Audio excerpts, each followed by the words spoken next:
Session का lecture number 3 है। Lecture number 2 में हम लोगों ने ग्लाइकोलिसिस तक कंप्लीट किया था। ओके, तो आइए देखते हैं पहले लेक्चर नंबर 2 में हम लोगों ने ग्लाइकोलिसिस में क्या पढ़ा था। तो ग्लाइकोलिसिस के प्रोसेस में हमने देखा था कि जो ग्लूकोज मॉलिक्यूल है, ये पहली बात तो किसकी तरह एक्ट करता है। ग्लूकोज मॉलिक्यूल रेस्पिरेटरी सबस्ट्रेट होता है। मैंने लेक्चर नंबर 03 इससे पहले बना चुका हूँ, पर वो गलती से डिलीट हो गया है, तो इसलिए मुझे ये लेक्चर दोबारा से बनाना पड़ रहा है। देखिए, glucose as a respiratory substrate की तरह एक्ट करता है। इस प्रोसेस में होता क्या है, ये जो ग्लूकोज मॉलिक्यूल है ये कन्वर्ट हो जाता है पायरुविक एसिड में, और इस प्रोसेस को हम लोग क्या बोले थे, ग्लाइकोलिसिस। इसी प्रोसेस को हम ग्लाइकोलिसिस बोलते हैं। इसी प्रोसेस को हम ग्लाइकोलिसिस बोलते हैं, जो कि कहाँ पे होता है, साइटोप्लाज्म में होता है। ग्लाइकोलिसिस का प्रोसेस, ग्लाइकोलिसिस का साइट कहाँ पे है, साइट इसका होता है साइटोप्लाज्म में। साइटोप्लाज्म, इसी को हम लोग साइटोसॉल भी बोलते हैं। ओके, ये ध्यान दीजिएगा, इसी को हम लोग साइटोसॉल भी बोलते हैं। इसके अलावा मैंने जब ग्लाइकोलिसिस पढ़ाया था उसके एंड में कंप्लीट रिएक्शन लिखा था। क्या वो रिएक्शन आपको याद है? उस रिएक्शन में क्या था, ये जो ग्लूकोज है उसके साथ में 2 ADP था। मैंने समझाया था 2 ADP क्यों लिख रहे हैं, प्लस 2 NAD था, और ये फाइनली ग्लाइकोलिसिस के एंड में कन्वर्ट हो जा रहे थे 2 मॉलिक्यूल ऑफ ATP में एंड 2 मॉलिक्यूल ऑफ NADH2 में। ये बात आपको समझ में आ रही है?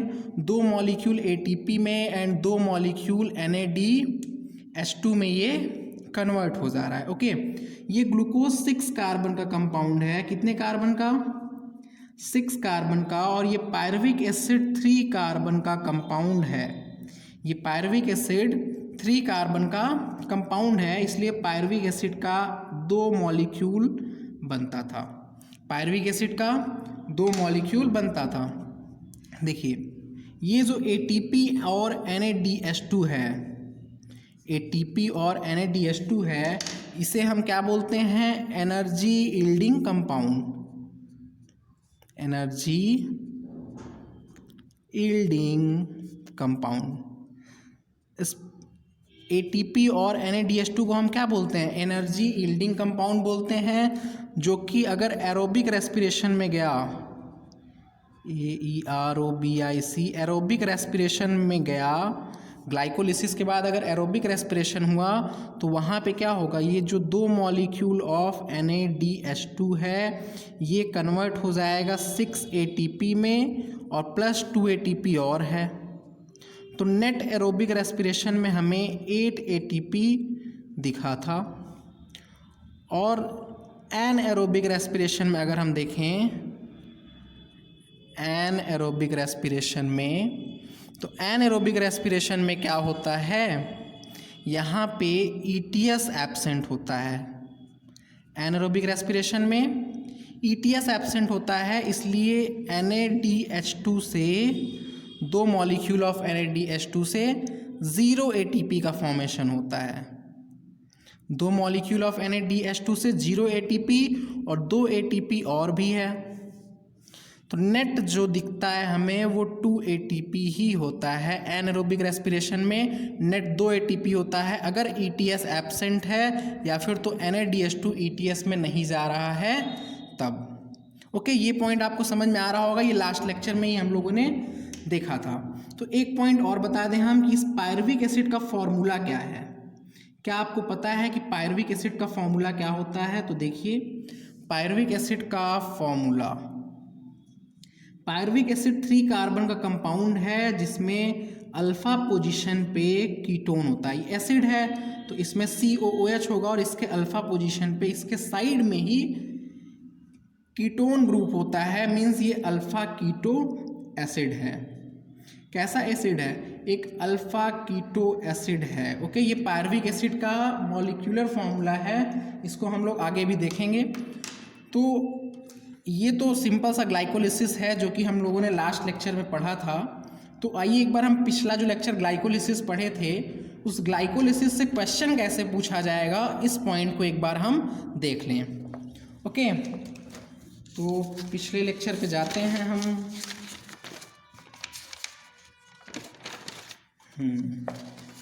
देखिए ये जो ग्लाइकोलिसिस है आपको दिख रहा है।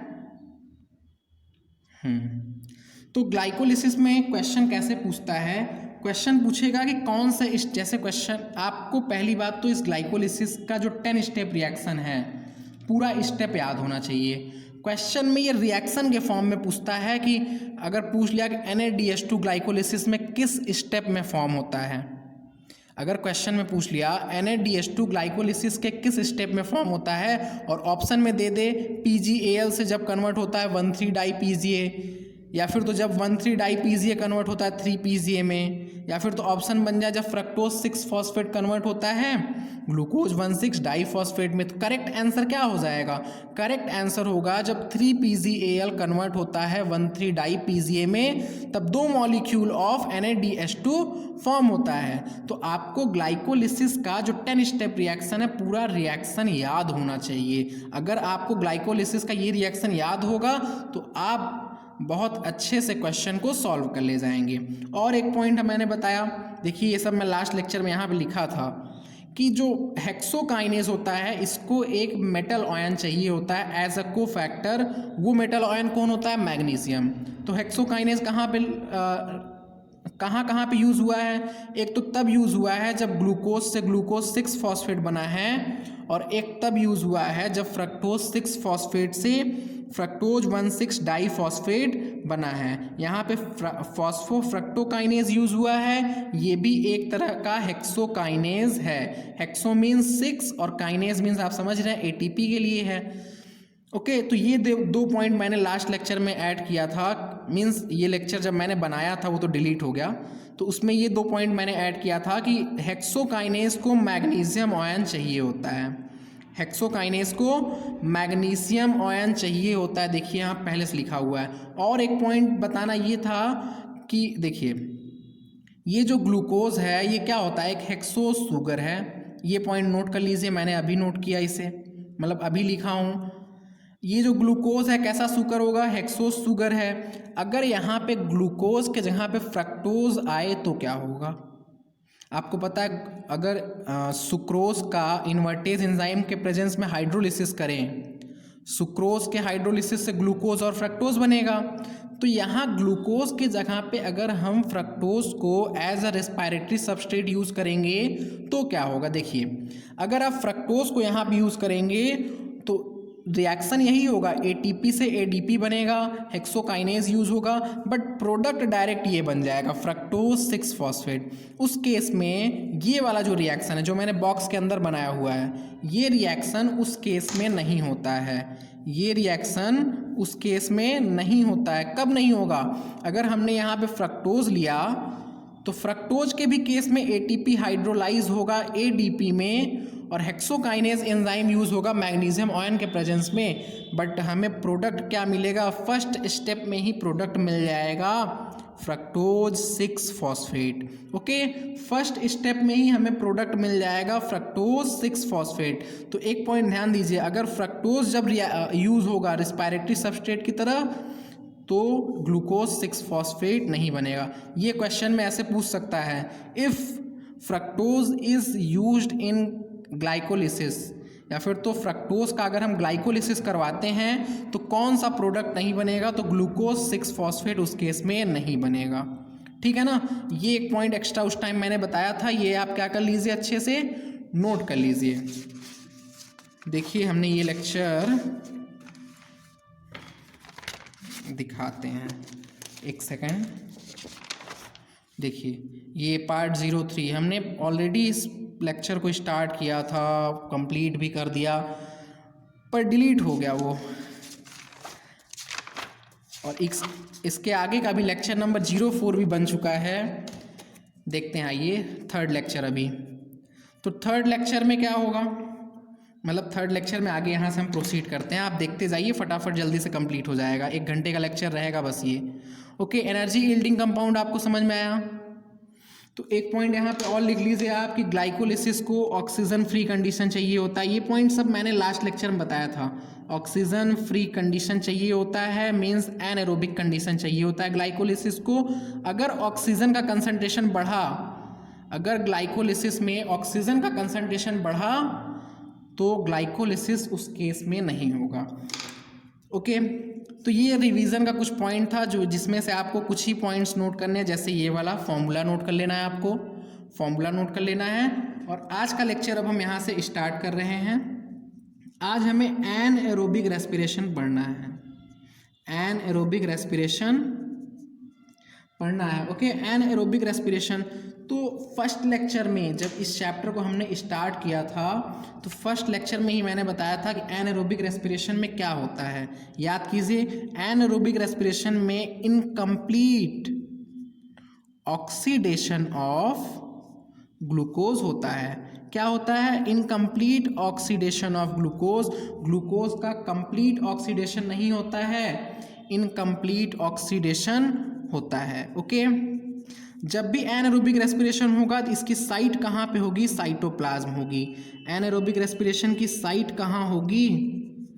साइटोप्लाज्म में होगी। मीन्स अगर O2 नहीं प्रेजेंट है, ये पायरुविक एसिड का देखिए, पायरुविक एसिड में अगर ऑक्सीजन प्रेजेंट है तो ये पायरुविक एसिड मूव कर जाएगा माइटोकॉन्ड्रिया में। अगर ऑक्सीजन क्या है? एब्सेंट है, तो ये पायरुविक एसिड साइटोप्लाज्म में ही रह जाएगा। तो एनारोबिक रेस्पिरेशन कहाँ होना है? साइटोप्लाज्म में होगा। एनारोबिक रेस्पिरेशन साइटोप्लाज्म में होगा। एनारोबिक रेस्पिरेशन का दूसरा नाम बताइए। मैं बता चुका हूँ इससे पहले, फर्मेंटेशन होता है। ओके, एनारोबिक रेस्पिरेशन का दूसरा नाम क्या होता है? फर्मेंटेशन होता है। अब ये जो फर्मेंटेशन होता है ये कई तरह का होता है। फर्मेंटेशन क्या होता है? कई तरह का होता है। मैंने यहाँ पर लिख दिया मेनी टाइप्स। जैसे अगर मैं टाइप्स इसका दिखाऊं तो आप देखिए ध्यान से, फर्मेंटेशन कई तरह के होते हैं। जैसे अल्कोहलिक फर्मेंटेशन, अल्कोहलिक फर्मेंटेशन पहला तो क्या हो गया? Alcoholic fermentation. दूसरा lactic acid fermentation, alcoholic fermentation, lactic acid fermentation.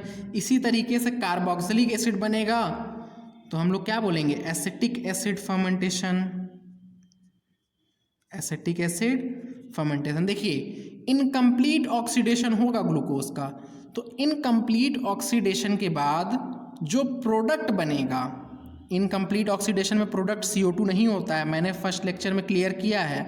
जब इनकम्प्लीट ऑक्सीडेशन होगा तो CO2 नहीं बनेगा, तो जो भी प्रोडक्ट बनेगा उस प्रोडक्ट के बेसिस पे फर्मेंटेशन का अलग अलग नाम है।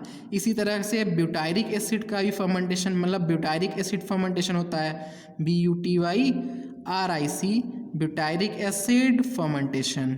समझ रहे हैं ना? फर्मेंटेशन कई तरह का हो जाएगा। अब इनकम्प्लीट ऑक्सीडेशन पे प्रोडक्ट क्या बन रहा है, इस बेसिस पे फर्मेंटेशन कई तरह का होता है। जैसे कि मैंने 2 एक्स्ट्रा एग्जाम्पल दिया और NCERT में सिर्फ 2 दिया हुआ है, एक अल्कोहलिक फर्मेंटेशन और दूसरा लैक्टिक एसिड फर्मेंटेशन। और हमें यही 2 टॉपिक पढ़ना है आज के लेक्चर में। इस लेक्चर में हमें अल्कोहलिक फर्मेंटेशन को अच्छे से कंप्लीट करना है और लैक्टिक एसिड फर्मेंटेशन को अच्छे से कंप्लीट करना है। ओके, तो आइए स्टार्ट करते हैं यहाँ से हम अल्कोहलिक फर्मेंटेशन को। देखिए, अल्कोहलिक फर्मेंटेशन, देखिए अल्कोहलिक फर्मेंटेशन क्यों बोला, इसका नाम अल्कोहलिक फर्मेंटेशन क्यों है? क्योंकि इसका जो प्रोडक्ट बनता है वो क्या होगा? जो प्रोडक्ट बनेगा वो होगा अल्कोहल।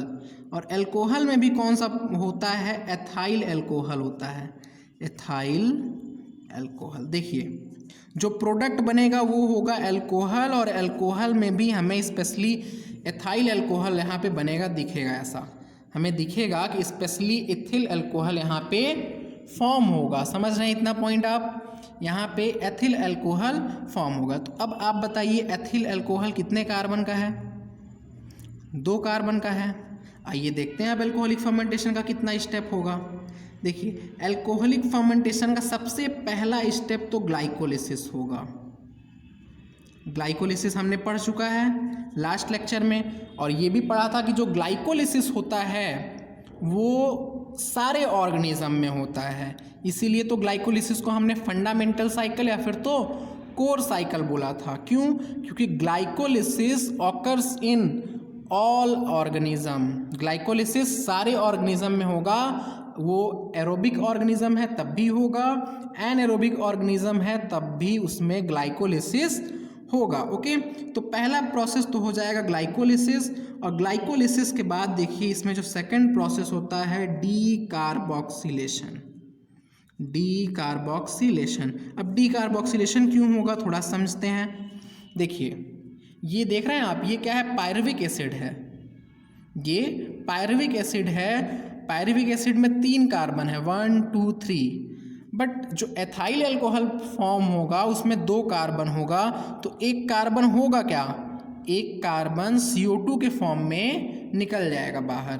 तो पहला स्टेप ग्लाइकोलिसिस, दूसरा स्टेप डीकार्बोक्सिलेशन, और तीसरा स्टेप जो इसमें होता है वो हो जाएगा डीहाइड्रोजिनेशन। डीहाइड्रोजिनेशन थर्ड स्टेप क्या हो जाएगा? डीहाइड्रोजिनेशन। डीहाइड्रोजिनेशन क्या होगा? अब देखिए डिहाइड्रोजिनेशन यहाँ हो रहा है, क्या आपने नोटिस किया कि एनारोबिक रेस्पिरेशन में NADH2 ऐसे ही पड़ा रह गया? NADH2 तो ATP में कन्वर्ट नहीं हुआ ना। एनारोबिक रेस्पिरेशन में NADH2 ATP में कन्वर्ट नहीं हुआ। अगर ATP में कन्वर्ट नहीं हुआ तो इस NADH2 का क्या होगा? ये NADH2 आगे फर्मेंटेशन रिएक्शन में यूज हो जाएगा। ये NADH2 आगे फर्मेंटेशन रिएक्शन में यूज होगा, और उसी स्टेप को हमने क्या लिखा है? डीहाइड्रोजिनेशन। इस स्टेप में क्या होगा? वो NADH2 यूज हो जाएगा। ठीक है, इतना पॉइंट आपको समझ में आया? तो आइए देखते हैं कि अल्कोहलिक फर्मेंटेशन आखिर कौन से ऑर्गेनिज्म में होगा, इसकी साइट क्या होगी, मीन्स किस ऑर्गेनिज्म में होता है। एग्जाम्पल कुछ देख लिया जाए तो ये जनरली प्रोकैरियोट में हमें दिखता है। प्रोकैरियोट में अल्कोहलिक फर्मेंटेशन होता है, और कुछ यूकैरियोट में भी होता है, जैसे यूनिसेलुलर यूकैरियोट ईस्ट है एक, सम यूनिसेलुलर यूकैरियोट में। सारे यूकैरियोट में नहीं होगा, कुछ यूनिसेलुलर यूकैरियोट हैं। एग्जाम्पल के तौर पे आप देखिए ईस्ट। एग्जाम्पल के लिए क्या हो गया? ईस्ट हो गया। जैसे ईस्ट का अगर हम एग्जाम्पल दें तो क्या होगा? सैक्रोमाइसेस सर्विसी, SACCHAROMYCES,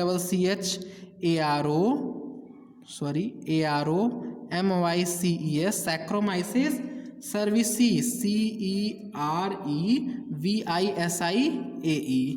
ये एग्जाम्पल कहाँ पे दिया हुआ है? क्लास 12th में दिया हुआ है। क्लास 12th में एक चैप्टर है माइक्रोब्स इन ह्यूमन वेलफेयर, उसमें ये एग्जाम्पल दिया हुआ है कि जो सैक्रोमाइसेस सर्विसी है इसको हम क्या बोलते हैं? इसको हम ब्रीवर्स ईस्ट बोलते हैं। ब्रीवर्स ईस्ट बोलते हैं। क्यों बोलते हैं? क्योंकि अल्कोहल को हम लोग ब्रीवरेज बोलते हैं, और ये ईस्ट अल्कोहल का प्रोडक्शन करवा रहा है, इसलिए इस ईस्ट को हम ब्रीवर्स ईस्ट बोल देंगे। समझ रहे हैं बात को आप? इस ईस्ट को इसीलिए हम ब्रीवर्स ईस्ट बोल देंगे। इसी तरीके से इस ईस्ट को हम बेकर्स ईस्ट भी बोलते हैं। Bakers east. इस ईस्ट का 2 नाम है, एक तो ब्रीवर्स ईस्ट, दूसरा बेकर्स ईस्ट, क्योंकि बेकरी में भी ये यूज होता है। कैसे? देखिए डीकार्बोक्सिलेशन स्टेप में क्या रिलीज होगा? CO2 रिलीज होगा। तो वो CO2 बेकरी में यूज किया जाता है पफनेस लाने के लिए। जैसे ब्रेड कैसा होता है हमारा? पफी होता है, या फिर तो इडली वगैरह का जो डफ होता है पफी होता है। तो वो सब कैसे होगा? CO2 के प्रोडक्शन की वजह से होता है। जो केक हम खाते हैं वो भी पफी है। क्यों है?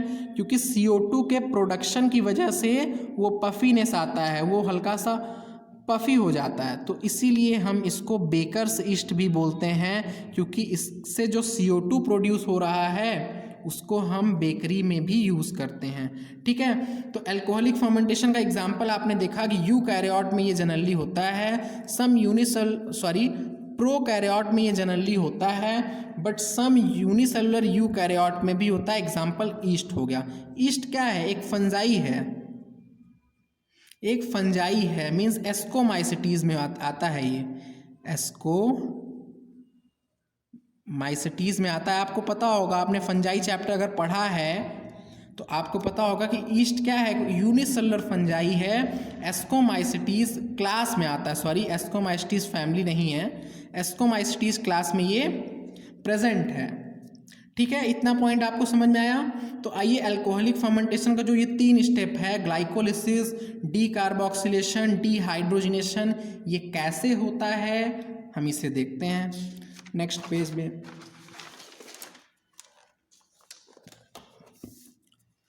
तो फर्स्ट स्टेप क्या था? ग्लाइकोलिसिस था। और आपको पता है ग्लाइकोलिसिस में क्या यूज होगा? C6H12O6 means respiratory substrate. ये जाएगा ग्लाइकोलिसिस की तरफ और प्रोडक्ट में बना देगा 2 molecule of pyruvic acid. Pyruvic acid का formula CH3C double bond O COOH। ये ग्लाइकोलिसिस में गया और 2 मॉलिक्यूल ऑफ पायरुविक एसिड बना देगा। अब इस पायरुविक एसिड से क्या होगा? ये CO2 निकल जाएगा बाहर। सेकंड स्टेप क्या था? D carboxylation. आप पेज पलट के देखिए अपने कॉपी का, तो यहाँ से क्या होगा? ये CO2 मॉलिक्यूल निकल जाएगा और ये बन जाएगा किसमें? CH3C double bond O single bond H हो जाएगा। देखिए ये 2 कार्बन में फॉर्म हो गया है, ये 2 कार्बन में फॉर्म हो गया है। अब देखिए पहला यहाँ पे स्टेप क्या हुआ? ग्लाइकोलिसिस हुआ। ग्लाइकोलिसिस हुआ जो कि 10 स्टेप का रिएक्शन है। हमने यहाँ पे शॉर्ट में दिखा दिया क्योंकि ग्लाइकोलिसिस को हम लोगों ने बहुत ही अच्छे से पढ़ रखा है। और ये जो प्रोडक्ट बना है इसी को हम लोग बोलते हैं पायरुविक एसिड। ये क्या है? पायरुविक एसिड है जो कि ग्लाइकोलिसिस के एंड में बनता है। और कितने मॉलिक्यूल बनेंगे? 2 मॉलिक्यूल बनेंगे। और ये क्या हो जाएगा? ग्लूकोज एज रिस्पायरेटरी सबस्ट्रेट हो जाएगा, रिस्पायरेटरी सबस्ट्रेट हो जाएगा। ठीक है, तो यहाँ तक पायरुविक एसिड बन गया।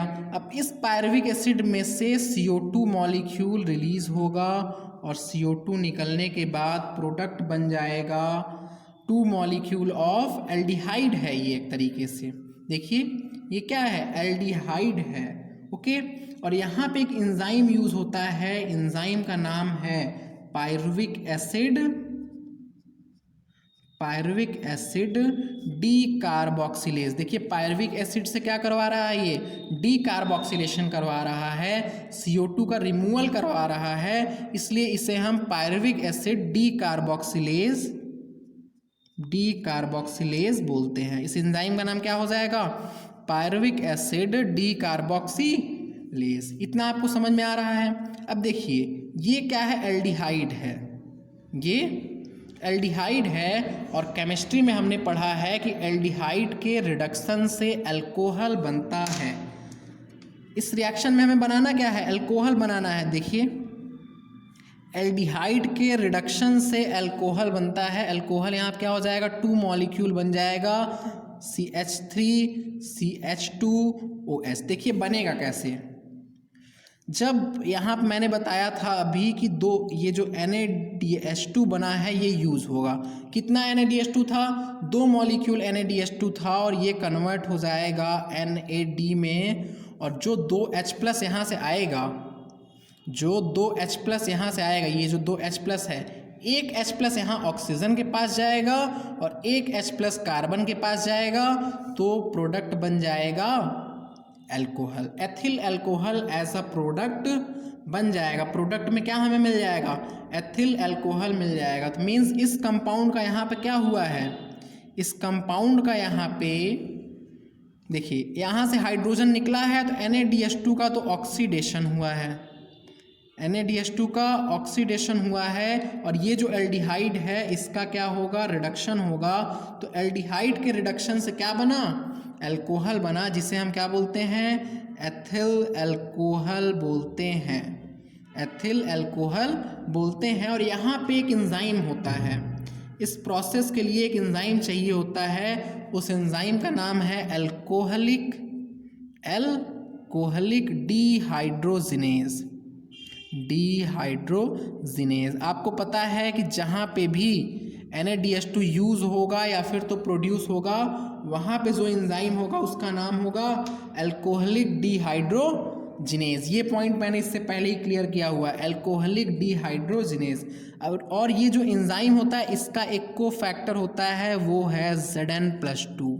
ये पॉइंट मिनरल न्यूट्रिशन चैप्टर में लिखा हुआ है कि जिंक इज अ को फैक्टर ऑफ एल्कोहलिक डिहाइड्रोजिनेज। ये पॉइंट आपको याद रखना है, मिनरल न्यूट्रिशन वाले चैप्टर में ये लिखा हुआ है। ठीक है, तो इतना पॉइंट आपको समझ में आ रहा है। ये कंप्लीट प्रोसेस को मैंने दिखाया, यहाँ से यहाँ तक क्या था, ग्लाइकोलिसिस था, उसके आगे फर्मेंटेशन का बाकी का जो 2 स्टेप था वो यहाँ पे हुआ। तो एक नोट पॉइंट में हम देख लेते हैं कि अगर इसका ओवरऑल रिएक्शन लिखना हो तो कैसे लिखेंगे। ये जो 4 स्टेप में रिएक्शन हो रहा है, इसको अगर हमें सिंगल स्टेप में लिखना होगा तो कैसे लिखेंगे, आइए थोड़ा समझ के उसे लिखते हैं, समझते हैं थोड़ा। देखिए, सबसे पहले क्या हुआ, ग्लाइकोलिसिस हुआ, तो सबसे पहले हम करवा देते हैं ग्लाइकोलिसिस, GLYCO, क्या लिखा रहा है, GLYCOLYSIS। देखिए, ग्लाइकोलिसिस स्टेप में क्या होता है, कल के दिन पे मैंने जो एक कॉमन रिएक्शन लिखा था, आज स्टार्टिंग पे भी मैंने लिखा, वो रिएक्शन यहाँ पे हम यूज़ करते हैं। ग्लाइकोलिसिस प्रोसेस में क्या होता है, ग्लूकोज प्लस रिएक्टेंट साइड में ही 2 ADP होते हैं प्लस 2 मॉलिक्यूल ऑफ NAD, और ये फाइनली बना देते हैं 2 molecule of pyruvic acid plus 2 molecule of ATP and 2 molecule of NADH2। Glycolysis में ये रिएक्शन हम लोगों ने देखा था। ये रिएक्शन आपको समझ में आ रहा है, ओके, ये पहला हो गया।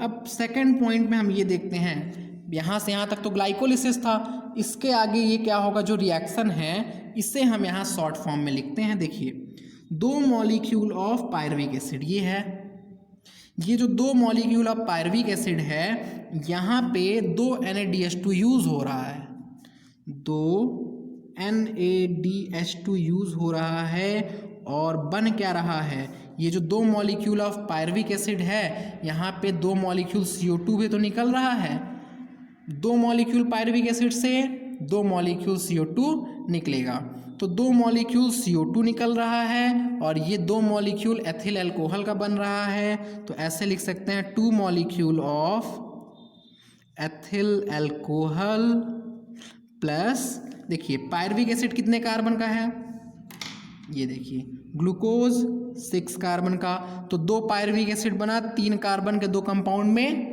टूट गया। बट ये जो पायरुविक एसिड है ये तो 3 कार्बन का है और एथिल अल्कोहल 2 कार्बन का है, तो 1 कार्बन कहाँ पे गया, आपने पूछा 1 कार्बन कहाँ गया, मैं बोला CO2 के फॉर्म में निकल गया, और ये जो NADH2 है इसमें से हाइड्रोजन यूज़ होने के बाद ये बन गया NAD। अब आप देखिए, इन्हीं दोनों रिएक्शन को जोड़ने के बाद तो फर्मेंटेशन कंप्लीट हुआ है। अल्कोहलिक फर्मेंटेशन कब कंप्लीट होगा, जब ये वाला रिएक्शन और ये वाला रिएक्शन क्या हो जाएंगे, जुड़ जाएंगे। ये दोनों रिएक्शन का जब एडिशन होगा तो अल्कोहलिक फर्मेंटेशन कंप्लीट हो जाएगा। तो आइए इन दोनों रिएक्शन को हम जोड़ते हैं। देखिए, 2 मॉलिक्यूल ऑफ पायरुविक एसिड से 2 molecule of pyruvic acid cancel हो जाएगा, 2 मॉलिक्यूल ऑफ NADH2 से 2 मॉलिक्यूल ऑफ NADH2 भी यहाँ से कट जाएगा, और 2 मॉलिक्यूल ऑफ NAD से 2 मॉलिक्यूल ऑफ NAD कट गया। मैंने रिएक्टेंट साइड और प्रोडक्ट साइड में कैंसिल किया है, रिएक्टेंट साइड में 2 पायरुविक एसिड, प्रोडक्ट साइड में भी कैंसिल कर दीजिए। रिएक्टेंट साइड में 2 NADH2, प्रोडक्ट साइड में भी कैंसिल कर दीजिए। यहाँ रिएक्टेंट साइड में 2 NAD और प्रोडक्ट साइड में भी 2 NAD है, तो कैंसिल कर दीजिए और फाइनली इसको जोड़ दीजिए, तो आपको जो मिलेगा वो होगा सिंगल स्टेप में फर्मेंटेशन का रिएक्शन। देखिए, ग्लूकोज प्लस 2 ADP यहाँ दिख रहा है, और ये अल्कोहलिक फर्मेंटेशन के थ्रू, अल्कोहलिक फर्मेंटेशन का हम सिंगल स्टेप में लिख रहे हैं। अब अल्कोहलिक फर्मेंटेशन के थ्रू बना लेगा 2 molecule of ethyl alcohol plus 2 molecule CO2 का प्लस 2 मॉलिक्यूल ATP का। यहाँ देखिए ओनली 2 मॉलिक्यूल ATP प्रोड्यूस हुआ है। एनाएरोबिक रेस्पिरेशन में 2 मॉलिक्यूल ATP प्रोड्यूस होता है, यहाँ पे देखिए only 2 molecule of ATP produce हुआ है। ओके, ये क्या हो गया, हमारा ओवरऑल रिएक्शन हो गया। यहाँ मैंने एल्कोहलिक फर्मेंटेशन लिखा है, पूरा आप लिख लीजिए। एल्कोहलिक फर्मेंटेशन का ये ओवरऑल रिएक्शन हो गया। ठीक है, आइए एनसीईआरटी ने एक पॉइंट लिखा हुआ है, उसे हम देख लेते हैं। देखिए, उसे पहले हम समझा दें। समझिए कि ये एक बीकर है। ये क्या है, एक बीकर है, और इस बीकर में आपने क्या किया, एक ईस्ट, जो कि ईस्ट का नाम क्या है, सैक्रोमाइसिस सर्विसी, उसे आप ले लिए और इसमें आपने स्टार्ची सॉल्यूशन भर दिया। स्टार्ची सॉल्यूशन मीन्स ऐसा सॉल्यूशन भर दिया जिसके हेल्प से ये जो ईस्ट है क्या कर पाए, अपना फर्मेंटेशन प्रोसेस कर पाए। मीन्स ग्लूकोज रिच सॉल्यूशन आपने इसमें फिल कर दिया। अब ये सपोज कीजिए कि ये जो सॉल्यूशन है यहाँ पे कितने ml का है, 100 ml का है। और जैसे ही यहाँ पे 100 ml क्या है, यहाँ पे ये सॉल्यूशन है पूरा, और इस सॉल्यूशन में जैसे ही 13 ml क्या बन जाएगा, 13 ml एल्कोहल बन जाएगा। 13 ml एल्कोहल बना मतलब कितना percent alcohol, 13 is divided by total solution कितना है, 100 इंटू में 100 इज इक्वल टू 13%। जब एल्कोहल का कंसंट्रेशन 13% पहुंचता है तो yeast poisons themselves to death. Yeast खुद को उस इन्वायरमेंट में सस्टेन नहीं कर पाता है, खुद को उस इन्वायरमेंट में लाइव नहीं रख पाता है, तो इसलिए ईस्ट की क्या हो जाती है, डेथ हो जाती है। देखिए एनसीईआरटी की लाइन लिखता हूँ तो आपको ज़्यादा समझ में आएगा। एनसीईआरटी लाइन ये लिखता है कि ईस्ट पॉइजन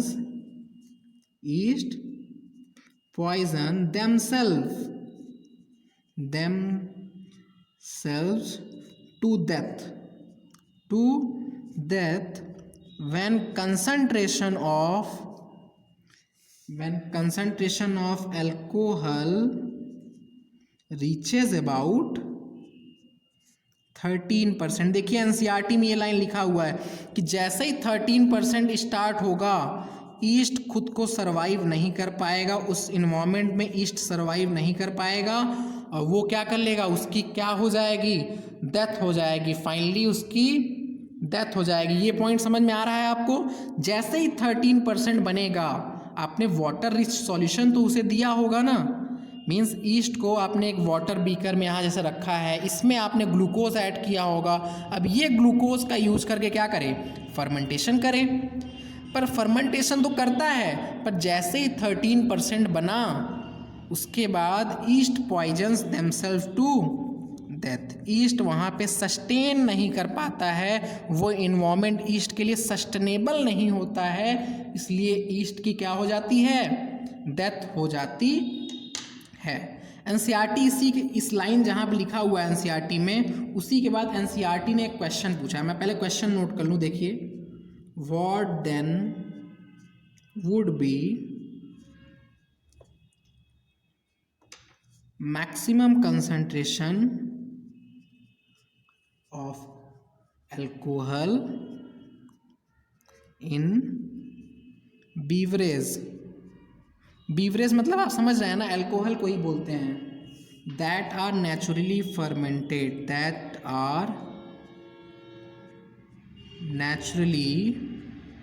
फर्मेंटेड। समझाते हैं ये क्वेश्चन। इससे पहले एक क्वेश्चन और है एनसीईआरटी में।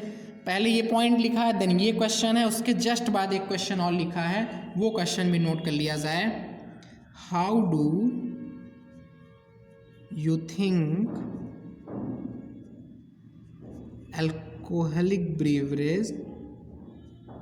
alcohol beverage of alcohol content, आप 10 सेकेंड यहाँ से बढ़ा दीजिए तो आसानी रहेगा आपको। Alcohol content greater than this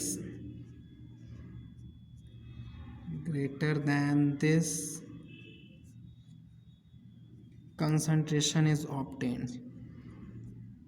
concentration is obtain.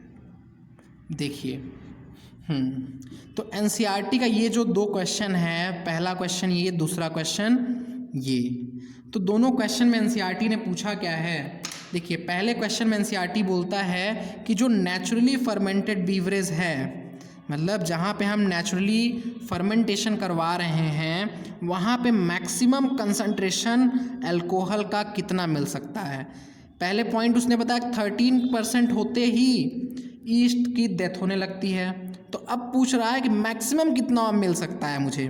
13% पे तो डेथ स्टार्ट हो जाता है, बट मैक्सिमम जो कंसंट्रेशन हमें मिल सकता है इस फर्मेंटेड, ये जो फर्मेंटेड ब्रोथ है मीन्स ये जो कंटेनर है जहाँ पे हम फर्मेंटेशन करवाते हैं, यहाँ पे जो मैक्सिमम कंसंट्रेशन मिल सकता है वो होता है 15 to 16%।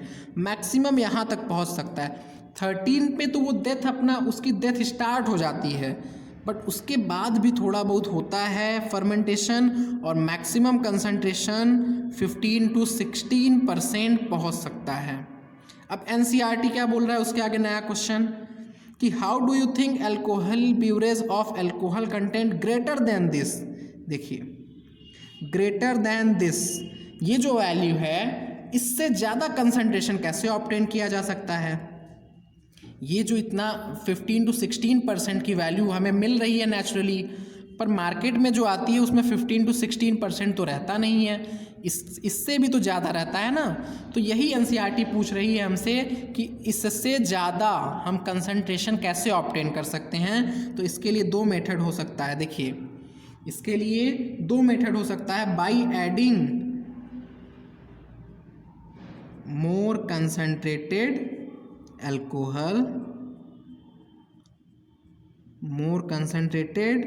अल्कोहल। पहला क्या तरीका है कि हम उसमें एक कंसंट्रेटेड अल्कोहल को मिक्स कर दें। एक कंसंट्रेटेड अल्कोहल को जब हम मिक्स करेंगे, दोनों मिक्स होने के बाद क्या हो जाएगा, उसका जो कंसंट्रेशन होगा मीडियम लेवल पे आ जाएगा। मतलब एक हमने मोर कंसंट्रेटेड लिया और एक लेस कंसंट्रेटेड, एक लेस कंसंट्रेटेड हुआ और दूसरा ये मोर कंसंट्रेटेड। जब दोनों को हमने मिक्स कर दिया तो मीडियम लेवल में हमें मिल जाएगा। तो किस तरीके से हम कंसंट्रेशन को बढ़ा सकते हैं। पहला ये तरीका है कि जो बन गया है नेचुरली उसमें हम मोर कंसंट्रेटेड अल्कोहल मिक्स कर दें। दूसरा क्या तरीका है, बाय डिस्टिलेशन। क्या आपको डिस्टिलेशन प्रोसेस पता है? क्या आपको पता है कि डिस्टिलेशन क्या होता है? देखिए डिस्टिलेशन प्रोसेस में क्या करते हैं, ये जो हमारा बीकर है, इस बीकर को सपोज कीजिए हमने ऐसे रखा और एक बर्नर के ऊपर ऐसे रख दिया। ये क्या होगा, हमारा बर्नर होगा। बर्नर के ऊपर इस बीकर को रख दिया और ये बीकर क्या हुआ, ऐसे क्लोज्ड कंटेनर में थोड़ा रख दिया। आप समझिए सीसी हो गया, ये तो पौवा वाली सीसी बन गई। ठीक है, देखिए ये जो बीकर है ये क्लोज्ड है, हमने इस पर जब हीट दिया तो इसमें दोनों होगा, वाटर भी है और अल्कोहल भी है। इसमें वाटर भी है और अल्कोहल भी है। और एक पॉइंट आप समझिए कि BPT of alcohol is less than BPT of water. Boiling point alcohol का कम होता है, अगर हम यहाँ से 80 to 90 डिग्री सेल्सियस टेम्परेचर दें। हमने बर्नर के थ्रू कितना टेम्परेचर दिया, 80 से 90 डिग्री सेल्सियस टेम्परेचर दिया, तो क्या होगा, देखिए बॉइलिंग पॉइंट ऑफ वाटर कितना होता है, 100 होता है, और अल्कोहल की बॉइलिंग पॉइंट वाटर से तो कम है ना।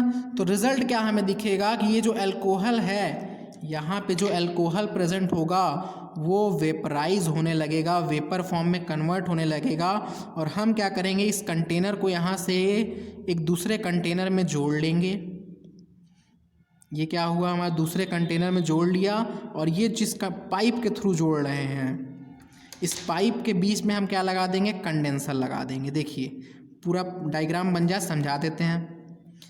देखिए यहाँ से जब हमने हीट किया 80 से 90 डिग्री सेल्सियस पहुँचा, तो यहाँ से क्या होगा, अल्कोहल वेपोराइज होने लगेगा, और ये वेपोराइज होके जब आएगा तो यहाँ पे हमने ये लगाया कंडेंसर। ये क्या है, कंडेंसर है। कंडेंसर क्या कर देगा, वेपर को ठंडा कर देगा। यहाँ जो वेपर आएगा उसे ठंडा कर देगा और यहाँ पे हमें लिक्विड फॉर्म में अल्कोहल मिल जाएगा जो कि ज़्यादा कंसनट्रेटेड होगा। ये सिंपल डिस्टिलेशन का डायग्राम है। अगर फ्रैक्शनल डिस्टिलेशन अगर हम करवा दें तो फ्रैक्शनल डिस्टिलेशन में बहुत ज़्यादा कंसनट्रेटेड अल्कोहल मिल जाएगा और सिंपल डिस्टिलेशन में कुछ अमाउंट ऑफ वाटर भी आ जाएगा। तो डिस्टिलेशन प्रोसेस को आप अपने जीओसी चैप्टर से पढ़िए, सिंपल डिस्टिलेशन, फ्रैक्शनल डिस्टिलेशन। तो ये हमारा सिंपल डिस्टिलेशन का प्रोसेस था। अगर फ्रैक्शनल होता तो यहाँ पे हम फ्रैक्शनल कॉलम लगाते और वो सब क्या होता है आप जीओसी चैप्टर में देखिए तो आपको समझ में आएगा। तो मेन पॉइंट यहाँ पे यही समझना है कि हम डिस्टिलेशन करवा के मोर कंसनट्रेटेड अल्कोहल को ऑब्टेन कर सकते हैं। डिस्टिलेशन करवा के मोर कंसनट्रेटेड अल्कोहल को ऑब्टेन कर सकते हैं। ये पॉइंट आपको समझ में आ रहा है अच्छे से। ये दोनों क्वेश्चन एनसीईआरटी में पूछा है, यही पॉइंट के बाद पूछा है, पैराग्राफ में ही पूछा है, बट उसका सॉल्यूशन नहीं बताया है। ठीक है, तो इसे आप अच्छे से नोट कर लीजिए। आइए, अल्कोहलिक फर्मेंटेशन ख़त्म होता है। इसके बाद हम सेकंड अपना लैक्टिक एसिड फर्मेंटेशन को पढ़ते हैं। नेक्स्ट क्या हो जाएगा हमारा, lactic acid fermentation. Alcoholic fermentation उतना ही था, सारे पॉइंट को हम लोगों ने कवर कर लिया। देखिए, जो लैक्टिक एसिड होता है, क्या आपको लैक्टिक एसिड का फॉर्मूला पता है? देखिए, लैक्टिक एसिड का फॉर्मूला होता है CH3, यहाँ पे ये होता है OH, यहाँ पे H और COOH। लैक्टिक एसिड 3 कार्बन का कंपाउंड है। कितने कार्बन का कंपाउंड है? लैक्टिक एसिड 3 कार्बन का कंपाउंड है। तो लैक्टिक एसिड फर्मेंटेशन का स्टेप अगर हम देखें तो फर्स्ट स्टेप तो आप बोलेंगे ग्लाइकोलिसिस ही होगा, क्योंकि ग्लाइकोलिसिस यूनिवर्सल है, सारे ऑर्गेनिज्म में होता है, तो लैक्टिक एसिड फर्मेंटेशन में भी होगा। ठीक है, तो पहला स्टेप हो गया ग्लाइकोलिसिस। और अल्कोहलिक फर्मेंटेशन में दूसरा स्टेप क्या था? पेज पलट करके देखिए, डी कार्बोक्सिलेशन था। तो यहाँ पे डी कार्बोक्सिलेशन नहीं होता है, क्यों? क्योंकि ये भी 3 कार्बन का मॉलिक्यूल आपको दिख रहा है, तो यहाँ पे डी कार्बोक्सिलेशन नहीं होता है। But fourth step that is dehydrogenation यहाँ पे होता है। डिहाइड्रोजिनेशन मीन्स NaDH2 यूज होने वाला है। डिहाइड्रोजिनेशन मीन्स NaDH2 यहाँ पे यूज होगा। ठीक है, ये समझ में आया। यहाँ पे सिर्फ 2 स्टेप में होना है, ग्लाइकोलिसिस एंड दूसरा डिहाइड्रोजिनेशन। तो आइए पहले इसका एग्जाम्पल देख लिया जाए। तो लैक्टिक एसिड फर्मेंटेशन प्रोकैरियोट में होता है। एग्जाम्पल तो आपको बहुत अच्छे से पता है, आपने दही खाई भी होगी। तो lactic acid bacteria, lactic acid fermentation किस में होता है? Lactic acid bacteria. LAB के बारे में किसने नहीं पढ़ा है? क्लास 12 की बुक उठाइए तो वहाँ पे माइक्रोब्स इन ह्यूमन वेलफेयर में ये है लैक्टिक एसिड बैक्टीरिया। ये कर्ड में क्या विटामिन B12 की न्यूट्रिशनल क्वालिटी को बढ़ा देता है, यानी कि क्वांटिटी को बढ़ा देता है।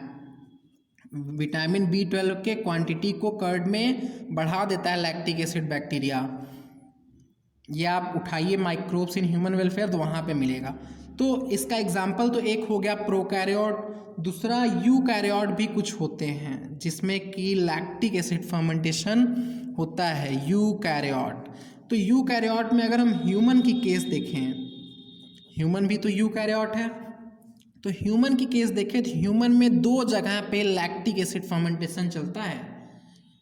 ह्यूमन में 2 जगह पे चलता है, क्या आपको पता है? पहला हो जाएगा ह्यूमन RBC। देखिए, जो RBC होता है इसमें न्यूक्लियस नहीं होता है, इसमें न्यूक्लियस नहीं होता है, और माइटोकॉन्ड्रिया भी नहीं होता है, माइटोकॉन्ड्रिया भी नहीं होता है। एरोबिक रेस्पिरेशन के लिए तो माइटोकॉन्ड्रिया चाहिए है ना, बट यहाँ पे माइटोकॉन्ड्रिया नहीं होता है, इसलिए ह्यूमन RBC रिस्पायर्स एनाएरोबिकली। याद कर लीजिए इस पॉइंट को, ह्यूमन आरबीसी रेस्पायर्स एनएरोबिकली, और एनएरोबिक में भी स्पेशली लैक्टिक एसिड फर्मेंटेशन के थ्रू रेस्पिरेशन करता है। दूसरा कहाँ पे होता है? ह्यूमन स्केलेटल मसल में, ह्यूमन स्केलेटल मसल में। देखिए हम लोग के मसल 3 तरह के होते हैं। मसल्स वाला चैप्टर ओपन कीजिए, आपको दिखेगा ह्यूमन फिजियोलॉजी में मसल 3 तरह के होते हैं, skeletal muscle, cardiac muscle, smooth muscle. इसमें से स्मूथ और कार्डियक मसल वॉलेंट्री होती हैं, बट स्केलेटल मसल स्मूथ और कार्डियक इनवॉलेंट्री होती हैं, बट स्केलेटल मसल वॉलेंट्री होता है, वॉलेंट्री मसल होता है। ये जो स्केलेटल मसल है ये वॉलेंट्री मसल है, और बाकी जो स्मूथ और कार्डियक मसल होती हैं इनवॉलेंट्री होती हैं। तो ये जो वॉलेंट्री मसल है इसका रोल होता है हमारे लोकोमोशन में और मूवमेंट में, मूवमेंट और लोकोमोशन में ये रोल होता है। तो ऐसा होगा कि अगर ऐसा हो कि हमने बहुत ज़्यादा एक्सरसाइज कर लिया, बहुत ज़्यादा एक्सरसाइज कर लिया, तो इसमें एनएरोबिक रेस्पिरेशन होने लगता है। बहुत हैवी अगर हमने एक्सरसाइज कर लिया तो एनएरोबिक, हैवी एक्सरसाइज किया मतलब क्या होगा? देखिए एक डायग्राम से हम समझाते हैं, ये सिंपल सा डायग्राम समझिए।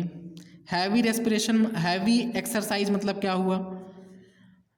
ये जो ग्लूकोज मॉलिक्यूल था स्केलेटल मसल में कन्वर्ट हुआ किसमें? पायरुविक एसिड में।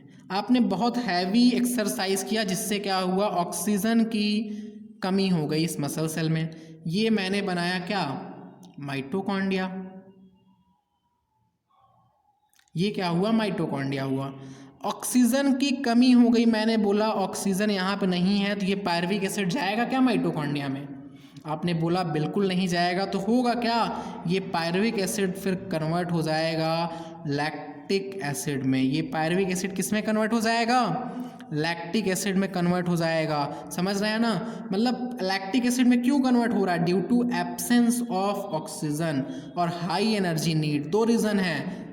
स्केलेटल मसल में एनारोबिक रेस्पिरेशन क्यों हो रहा है? Due to unavailability of oxygen and high energy demand. Due to unavailability of oxygen, आप नोट करना चाहते हैं इस पॉइंट को नोट कर लीजिए। ऑक्सीजन की अनअवेलेबिलिटी की वजह से, और दूसरा हो जाएगा high energy demand. Energy demand बहुत ज़्यादा होती है, इसलिए वो क्या हो जाएगा? लैक्टिक एसिड फर्मेंटेशन करने लगता है। ठीक है, इतना पॉइंट समझ में आ रहा है? तो इसी में क्या होता है, जो ह्यूमन स्केलेटल मसल है इसमें लैक्टिक एसिड, मैं LS लिख रहा हूँ, स्टोर हो जाएगा। और यही जब लैक्टिक एसिड स्टोर हो जाएगा तो ये क्या देगा? दर्द करारा देगा। समझ रहे हैं ना? हाँ, मतलब पेन होगा अच्छा खासा। ठीक है, यही लैक्टिक एसिड जब स्टोर होगा तो वो क्या देगा? पेन देगा। ठीक है, तो आइए इस हम प्रोसेस को पढ़ते हैं। इस प्रोसेस में जो 2 स्टेप है इसको हम कंप्लीट कर लेते हैं। तो सबसे पहले क्या होगा? यहाँ पे C6H12O6, ये क्या होगा? ग्लूकोज कन्वर्ट होगा किसमें? 2 मॉलिक्यूल ऑफ पायरुविक एसिड में, मीन्स ग्लाइकोलिसिस का प्रोसेस यहाँ पे होगा, और 2 molecule CH3 C double bond O COOH pyruvic acid के 2 मॉलिक्यूल में ये कन्वर्ट हो जाएगा। ये क्या है? Glucose as a respiratory substrate होगा। ये क्या होगा? Pyruvic acid PYRUVIC pyruvic acid होगा। और यहाँ पे जो प्रोसेस होगा कौन सा? ग्लाइकोलिसिस। ग्लाइकोलिसिस। इस प्रोसेस के बाद क्या होगा? अगर ऑक्सीजन रहा तो ये मूव कर जाएगा माइटोकॉन्ड्रिया में, पर अगर ऑक्सीजन नहीं है तो डिहाइड्रोजिनेशन हो जाता है। डिहाइड्रोजिनेशन में क्या होगा? देखिए 2 मॉलिक्यूल NADH2 फॉर्म हुआ था, 2 मॉलिक्यूल NADH2 फॉर्म हुआ था, वो कन्वर्ट हो जाएगा 2 मॉलिक्यूल NAD में, कन्वर्ट हो जाएगा 2 मॉलिक्यूल NAD में। और ये जो हाइड्रोजन आए हैं, एक हाइड्रोजन यहाँ ऑक्सीजन के पास और एक हाइड्रोजन यहाँ कार्बन के पास आकर के जुड़ जाएंगे। तो देखिए प्रोडक्ट क्या बनाएगा? प्रोडक्ट हो जाएगा CH3 C पे यहाँ OH और ये H COOH। क्या लैक्टिक एसिड बन गया? जी हाँ, लैक्टिक एसिड का फॉर्मेशन हो गया। और इस स्टेप में जो एंजाइम यूज होता है उसका नाम है लैक्टेट डिहाइड्रोजिनेज। एंजाइम याद रहेगा आपको? बिल्कुल याद होना चाहिए। क्यों? क्योंकि डिहाइड्रोजिनेज के बारे में मैंने एक जनरल बता दिया कि डिहाइड्रोजिनेज जब भी आएगा तो इसका मतलब है वहाँ पे NADH2 या फिर तो यूज हुआ है या फिर तो प्रोड्यूस हुआ है। और यहाँ पे भी जो लैक्टेट डिहाइड्रोजिनेज होता है इसका कोफैक्टर होगा जिंक आयन, Zn इसका क्या हो जाएगा? कोफैक्टर हो जाएगा। तो इसमें भी आपको एक होमवर्क छोटा सा मैं दे रहा हूँ, नोट में लिख के, ये होमवर्क में हो जाएगा आपका। आपको 2 रिएक्शन बनाना है, एक ग्लाइकोलिसिस का और दूसरा यहाँ से पायरुविक एसिड से लैक्टिक एसिड तक का। ये क्या होगा? Lactic acid. ये मैं ही बना दे रहा हूँ। देखिए, पायरुविक एसिड प्लस क्या होगा? 2 molecule of pyruvic acid plus 2 molecule of NADH2 हो जाएगा और ये फाइनली कन्वर्ट हो जाएगा किसमें? लैक्टिक एसिड के 2 मॉलिक्यूल में। यहाँ पे 2 मॉलिक्यूल फॉर्म होगा, 2 मॉलिक्यूल के लैक्टिक एसिड में कन्वर्ट हो जाएगा प्लस और क्या बनाएगा? और साथ में 2 NAD बन जाएगा, 2 NAD बन जाएगा। अब आपको क्या करना है? ग्लाइकोलिसिस का रिएक्शन यहाँ पे लिखना है। ग्लाइकोलिसिस का रिएक्शन लिख के इन दोनों स्टेप को जोड़ देना है और जोड़ के देखिए ओवरऑल रिएक्शन क्या आएगा। मैं ओवरऑल रिएक्शन तो लिख दे रहा हूँ, पर यहाँ पे वर्क आपका यही है कि आप ग्लाइकोलिसिस का रिएक्शन लिखिए और लिख करके दोनों स्टेप को ऐड कीजिए। तो ऐड करने पे आप देखेंगे कि ये जो ग्लूकोज मॉलिक्यूल है C6H12O6 साथ में 2 ADP यूज़ होगा और रिजल्ट में हमें क्या दिखेगा? ये क्या होगा पूरा? अब मैं अल्कोहल, ये लैक्टिक एसिड का फर्मेंटेशन का स्टेप लिख रहा हूँ। ये सिंगल स्टेप में मैं इंडिकेट कर रहा हूँ। लैक्टिक एसिड फर्मेंटेशन के थ्रू ये किस में कन्वर्ट हो जाएगा? लैक्टिक एसिड फर्मेंटेशन के थ्रू ये कन्वर्ट होगा 2 मॉलिक्यूल ऑफ CH3COH H और COOH और प्लस 2 ATP में। यहाँ पे भी देखिए 2 ATP बना है, पर एक चीज़ आप क्या नोट कर पा रहे हैं? यहाँ पे CO2 नहीं बना है और बहुत इंपॉर्टेंट पॉइंट है कि यहाँ पे CO2 का प्रोडक्शन नहीं होता है। देखिए, ये तो ग्लूकोज हुआ, ये लैक्टिक एसिड हुआ, है ना? ये ग्लूकोज, ये लैक्टिक एसिड, बट यहाँ पे CO2 का फॉर्मेशन नहीं हुआ है। तो एक पॉइंट यहाँ पे क्या हम लिख दूँ? क्या मैं यहाँ पे एक पॉइंट लिख दूँ कि no CO2 evolved, no CO2 evolved in lactic acid fermentation, ACID lactic acid fermentation. और ये क्वेश्चन नीट में आया हुआ है। मैं फर्स्ट लेक्चर से इस बात को बता रहा हूँ, आपको अब तक तो याद हो जाना चाहिए। और यहाँ पे आज प्रूव भी हो गया कि 3 कार्बन का कंपाउंड है ये, और ये जो प्रोसेस है इसमें कहीं भी CO2 रिलीज़ नहीं हुआ है, इसमें कहीं भी CO2 रिलीज़ नहीं हुआ है। तो ये पॉइंट आपको अच्छे से समझ में आया? ये जो आपका होमवर्क है इसे कंप्लीट कर लीजिएगा, ठीक है? तो ये पॉइंट आप याद रखिए, no CO2 evolved in lactic acid fermentation. Lactic acid fermentation में एक भी CO2 इवॉल्व नहीं होता है, ठीक है? तो इसके बाद एक पॉइंट जो कि मैं एक्स्ट्रा बताने वाला हूँ, इसे भी नोट में ही आप लिख लीजिए। ये नोट में लिखिए और ये इम्पॉर्टेंट है, याद रखिए। देखिए, ये जो लैक्टिक एसिड बना है ये हमें दर्द तो देता है, ये जो करारा दर्द है ये जाएगा कैसे? क्या आपको पता है कि इस लैक्टिक एसिड का होगा क्या और हमें इस पेन से रिलीफ कैसे मिल जाता है? क्या आपको इस बात का पता है कि ये लैक्टिक एसिड का क्या होगा और इस पेन से हमें रिलीफ कैसे मिलता है? तो आइए मैं बताता हूँ कि आपको करारे दर्द से रिलीफ कैसे होगा। देखिए, तो यहाँ पे क्वेश्चन बना देते हैं कि लैक्टिक एसिड, या फिर तो ऐसे, how body deals with formed lactic acid, lactic acid. ये जो लैक्टिक एसिड फॉर्म हुआ है, इससे बॉडी कैसे कोप अप करता है, मीन्स कैसे डील करता है, कैसे इस लैक्टिक एसिड को ख़त्म करता है, जिससे 1-2 दिन में हमें आराम मिल जाता है। क्या आपको पता है? देखिए, इस लैक्टिक एसिड को बॉडी से हटाने के लिए बॉडी में एक साइकिल चलता है, जिस साइकिल का नाम है कोरी साइकिल। कोरी साइकिल बहुत ही सिंपल साइकिल है, आप देखिएगा अभी बहुत सिंपल और बहुत छोटा सा साइकिल होता है इनका। हम साइकिल इनका चलवाएंगे आपसे, मतलब हम चलाएंगे और आप बैठ के देखेंगे साइकिल पे। पेज डिवाइड कर लिया। तो ये होता है कोरी साइकिल, जो कि लैक्टिक एसिड को मेटाबोलाइज कर देता है, मीन्स लैक्टिक एसिड को ख़त्म कर देता है, हटा देता है, किसी दूसरे कंपाउंड में कन्वर्ट कर देगा, जिससे क्या होगा, धीरे धीरे पेन ख़त्म हो जाएगा। तो ये जो कोरी साइकिल है, ये चलता कहाँ पे है, इसकी साइट क्या होगी? तो इसकी साइट है लीवर में चलेगा, ब्लड में चलेगा और स्केलेटल मसल में। और स्केलेटल मसल में ये साइकिल चलता है। आइए इस साइकिल को थोड़ा सा देख लिया जाए कि आखिर इस साइकिल में ऐसा क्या है जिसमें कि पहिया नहीं लगा है फिर भी चलता है। एक पहिया दिखेगा आपको, इसमें एक पहिया लगा होगा इस साइकिल में। देखा है कभी ऐसा साइकिल आपने? देखिए, लीवर हुआ, ब्लड हुआ और क्या हो जाएगा, skeletal muscle. Liver, blood, skeletal muscle. दूसरा पेन ले लिया जाए। ये जो स्केलेटल मसल है, यहीं पे तो ये कांड हो रहा है। क्या कांड हो रहा है? जो ग्लूकोज मॉलिक्यूल था वो कन्वर्ट हुआ पायरुविक एसिड में ग्लाइकोलिसिस से, और ये फिर कन्वर्ट हो गया लैक्टिक एसिड में। क्या इतना आपको समझ में आया? साइकिल बहुत इजी है, कुछ भी मैं एक्स्ट्रा नहीं बताऊंगा। आपने अभी तक जितना पढ़ा है उसी के भरोसे साइकिल ख़त्म कर दिया जाएगा। देखिए, ये जो लैक्टिक एसिड बन गया स्केलेटल मसल में, ये मूव करता है अब ब्लड में। ब्लड में आएगा, लैक्टिक एसिड ब्लड में आ गया।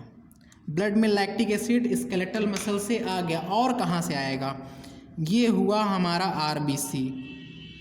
हमने ये बना दिया आरबीसी, और आरबीसी में भी तो यही प्रोसेस होगा।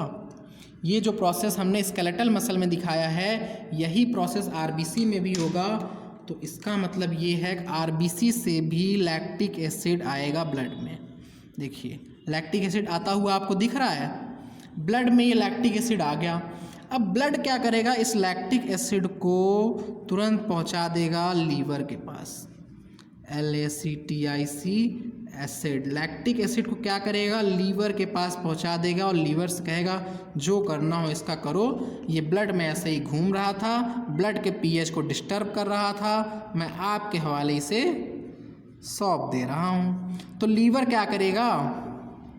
लीवर इसको 2 पार्ट में ले जाएगा, इसका 2 तरह से क्रियाक्रम करेगा। कुछ भी बोल रहा हूँ ना मैं। देखिए, ये जो लैक्टिक एसिड है यहाँ से बना है, इसका जो 20% है पार्ट और 80% पार्ट। देखिए, जो 20% पार्ट है वो वापस से कन्वर्ट हो जाता है किसमें? ग्लूकोज में। वापस से कन्वर्ट हो जाएगा ग्लूकोज में, वापस से कन्वर्ट हो जाएगा ग्लूकोज में, और बाकी का जो 80% है वो कन्वर्ट हो जाता है CO2 + H2O में। बाकी का 80% किस में कन्वर्ट हो जाएगा? CO2 और H2O में। और इस ग्लूकोज का क्या होगा? या तो ये वापस में ब्लड से आए, ब्लड में आएगा, ब्लड लिख दिया मैं, बताइए कि ये ग्लूकोज वापस से ब्लड में आएगा और ब्लड से चला जाएगा स्केलेटल मसल में। साइकिल कंप्लीट हुई। या फिर तो अगर ये स्केलेटल मसल में एक्सेस में है तो ये लीवर में जाके स्टोर होगा और ग्लाइकोजन बना लेगा। लीवर में स्टोर हो जाएगा और ग्लाइकोजन बना लेगा। तो समझ में आ रहा है आपको कि इस लैक्टिक एसिड का हुआ क्या आखिर? ये लैक्टिक एसिड लीवर में गया, कुछ भी एक्स्ट्रा हमने नहीं बताया, बस ये लीवर में गया। पाथवे हम नहीं बता रहे हैं, बस मीन्स ये कन्वर्ट कैसे होता है वो प्रोसेस हम नहीं बता रहे हैं, बट ये साइकिल कैसे चलता है वो हम बता रहे हैं। ये जो लैक्टिक एसिड है आया ब्लड में, और ब्लड से फिर लीवर में, और लीवर से ये दो पार्ट में हो गया, ग्लूकोज में और CO2 एंड H2O में। तो ये साइकिल आपको समझ में आ रहा है, ठीक है। तो इसके आगे कुछ नोट पॉइंट हम नोट कर लें, जो कि एनएरोबिक रेस्पिरेशन का नोट्स होगा, और वही नोट पॉइंट को नोट करने के बाद ये लेक्चर ख़त्म हो जाएगा, ठीक है। तो देखिए नोट पॉइंट में एनसीईआरटी सबसे एक पॉइंट लिखती है, पहला पॉइंट, कि ये जो फर्मेंटेशन है, ये जो फर्मेंटेशन है ये हजार्डियस प्रोसेस है, हजार्डियस प्रोसेस है। हजार्डियस का मीनिंग आपको पता है? खतरनाक है, डेंजरस है, ठीक है। खतरनाक प्रोसेस होता है, ऐसा क्यों बोल रहा है? डैमेजेबल प्रोसेस होता है, मीन्स जिस सेल में ये प्रोसेस चलता है उस सेल के लिए ये कैसा है? हार्मफुल प्रोसेस है। ऐसा इसलिए बोल रहा है क्योंकि बिकॉज आइदर एसिड और अल्कोहल इज फॉर्म्ड। आपने देखा कि एसिड का फॉर्मेशन हो रहा है या फिर तो अल्कोहल का फॉर्मेशन हो रहा है, इसलिए ये प्रोसेस कैसा होगा? ये प्रोसेस हजार्डियस होता है। आपने देखा ईस्ट में 13% होने के बाद, अल्कोहल का कंसंट्रेशन 13% होने के बाद yeast commits death to themself. समझ रहे हैं ना? ईस्ट की क्या हो जाती है? डेथ हो जाती है, ईस्ट की डेथ हो जाती है, इसीलिए ये प्रोसेस कैसा है? हजार्डियस प्रोसेस होता है। दूसरा point, net gain of ATP देख लेते हैं। अगर आप दोनों रिएक्शन को देखें, नेट गेन ऑफ एटीपी, दोनों रिएक्शन को देखें तो नेट गेन ऑफ एटीपी आपको 2 ATP दिख रहा होगा, 2 ATP दिख रहा होगा। पर कंडीशन क्या है कि if NaDH2 not oxidized, OXIDIACID, not oxidized in ETS। अगर ये NaDH2 ETS में गया तो 2 से ज़्यादा ATP मिल सकते हैं। जैसे ह्यूमन की बात करें तो लैक्टिक एसिड फर्मेंटेशन हो रहा है और ह्यूमन में तो ETS प्रेजेंट है ना, हमारे अंदर, हम तो यूकैरियोट हैं, हमारे अंदर ये ETS प्रेजेंट है, इलेक्ट्रॉन ट्रांसपोर्ट सिस्टम। अगर ये NaDH2 ETS में गया तो 2 से ज़्यादा ATP मिल जाएंगे, पर अगर ETS में नहीं गया तो 2 ATP ही हमें मिलते हैं। अगर ETS में नहीं गया तो 2 ATP ही हमें मिलते हैं। क्या आपको ये पॉइंट समझ में आ रहा है? आइए एक थर्ड पॉइंट देखते हैं, और ये लास्ट पॉइंट होगा, थोड़ा बड़ा पॉइंट भी होगा। इस थर्ड पॉइंट के बाद ये लेक्चर ख़त्म हो जाएगा। देखिए थर्ड पॉइंट क्या है, मैं पहले नोट कर लूँ। देखिए एनसीईआरटी में लिखा हुआ है, less than 7% of energy in glucose is released and not all of it is trapped in high energy bond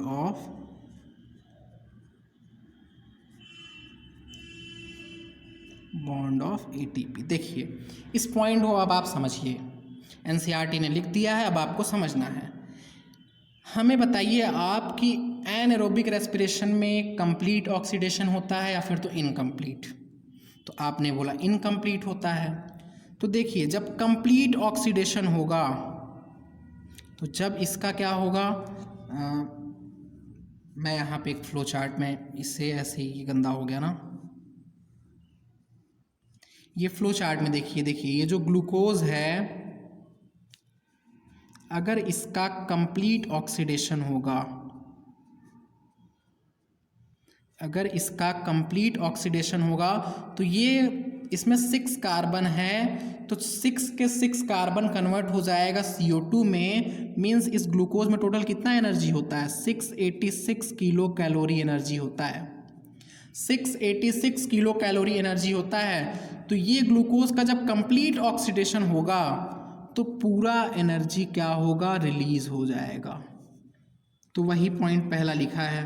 पर अगर इनकम्प्लीट होगा, इनकम्प्लीट ऑक्सीडेशन हुआ अगर इस ग्लूकोज का, तो उस केस में लेस देन 7% एनर्जी रिलीज होगा। देखिए यहाँ पे पहला पॉइंट वही लिखा है, less than 7% of energy in glucose is released.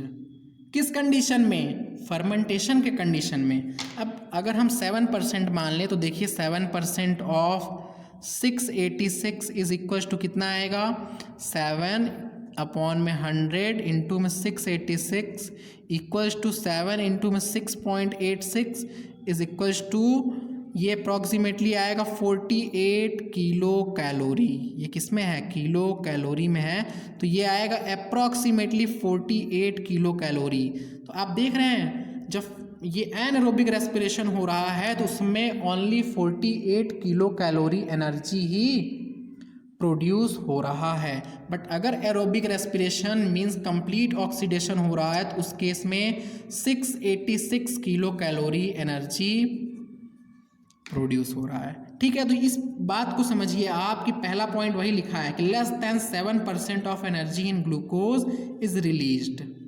Fermentation में क्या होगा? लेस देन 7% रिलीज होगा and not all of it is trapped in high energy bond of ATP. पहले तो इतना कम निकल रहा है, उसके बाद सारा ट्रैप भी नहीं हो रहा है। ओनली देखिए आप 2 एटीपी फॉर्म होते हैं। 2 एटीपी का मतलब कितना हुआ? 2 इंटू में 1 एटीपी में 7.3 किलो कैलोरी, तो नेट कितना प्रोड्यूस हुआ? 14.6 किलो कैलोरी। वहाँ से रिलीज हो रहा है 48 और ट्रैप हो रहा है सिर्फ और सिर्फ 14.6 किलो कैलोरी। क्या आप इस बात को समझ पा रहे हैं? ट्रैप हो रहा है सिर्फ और सिर्फ 14.6 किलो कैलोरी। तो आइए एक डाटा निकाल लिया जाए। 1% तो आपको ये याद रखना, 1% आपको तो ये याद रखना है कि लेस देन 7% रिलीज होगा। ठीक है, लेस देन 7% रिलीज होगा, एक डाटा वो याद रखना है। दूसरा 2% डाटा मैं दे रहा हूँ वो याद नहीं करना है, आपको निकालने आना चाहिए। आइए हम एक बार निकाल के आपको दिखाते हैं। देखिए अगर हमें निकालना हो trapped energy out of total energy of glucose, देखिए ये क्या है? Trapped energy out of total energy of glucose. इसी पॉइंट को मैंने एक बार पहले जब बताया है तो वहाँ पर इफिशियंसी लिखा है। फर्स्ट लेक्चर में इफिशियंसी लिखा है, EFFICIENCY। फर्स्ट लेक्चर में मैंने इसे इफिशियंसी लिखा है। इसका मतलब क्या है? देखिए trapped energy out of total energy of glucose means trapped energy कितना है?